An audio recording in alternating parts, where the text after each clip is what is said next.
Okay, here's a video on generating and distributing electric energy. So most electricity is made by generators, so let's start there. So generators contain one or more turbines. In order to make electricity, turbines need to be connected to a generator. As the blades of the turbine turn, their kinetic energy is transformed into the kinetic energy in the generator, and this is what produces electric energy. So this is a diagram that we've seen before, and the kinetic energy in this case would be the person's hands, whether they're moving the coil of wire or they're moving the magnet in and out. That's essentially what the turbine does. So coal-fired thermoelectric generation.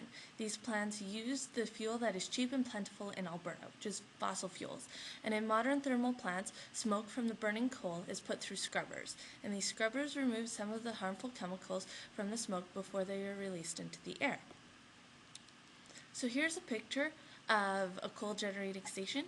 You guys will have this in your notes, and then we're going to look at each specific part in a second. So this is just the diagram that you guys will have, okay? So, A. At this point, lumps of coal are broken down into powder. This powder is blown into the combustion chamber of the furnace, and the powdered coal burns more rapidly and more efficiently. So, which means that it will be hotter and less energy is going to be wasted. So, in the furnace, thermal energy from the burning coal converts water into steam, and the high-pressured steam then flows through the pipes of the fan blade and of the turbine, and the turbine spins with kinetic energy. This happens at point C. Okay. D, the spinning turbine turns the generator. The generator converts kinetic energy into electrical energy. At point E, the steam leaves the turbine and enters a cooling chamber. The steam is condensed into water, and the chamber is then returned to the furnace. The water of the chamber is then returned to the furnace. And at F, the electrical energy is distributed to the customers by the transmission lines. At this point, you guys will notice in your notes that you have a flow diagram of the types of input energy, the converter, and then the output energy, and then how this all flows together. You also will have advantages and disadvantages that you guys will have to come up on your own.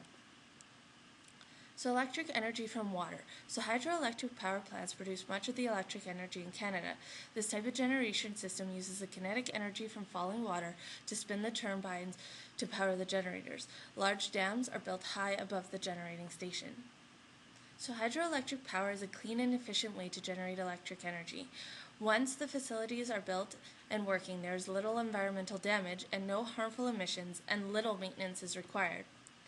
But the main disadvantage of hydroelectric power is that generating stations require these large dams, and the dams produce large lakes or reservoirs that flood land and change the ecology of an area. Now we need to look at splitting atoms. So in a thermonuclear generating station, uranium atoms are split by nuclear fission.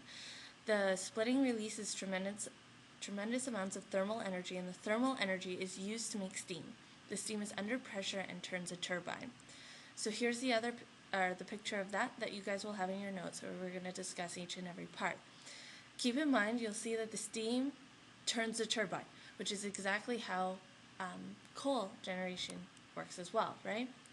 So at A, uranium fuel rods are inserted into a reactor core. The nuclear fission begins.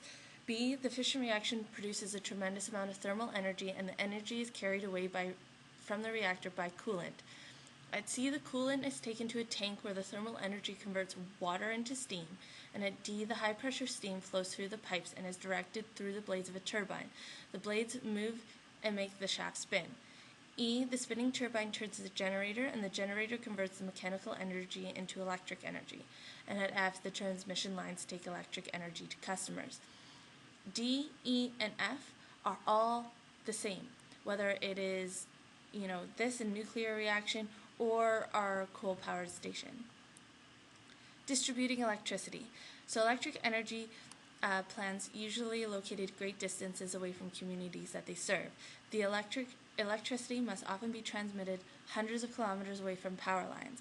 As electricity passes through these lines, about 10% is converted to thermal energy and is wasted. So thermonuclear plants and thermoelectric plants that burn coal are often located close to cities. This lessens the power loss but creates our environmental concerns. In Canada, long transmission lines cause other problems. Heavy storms knock them down, and in some cases, the damage can take weeks to repair. Thanks for listening.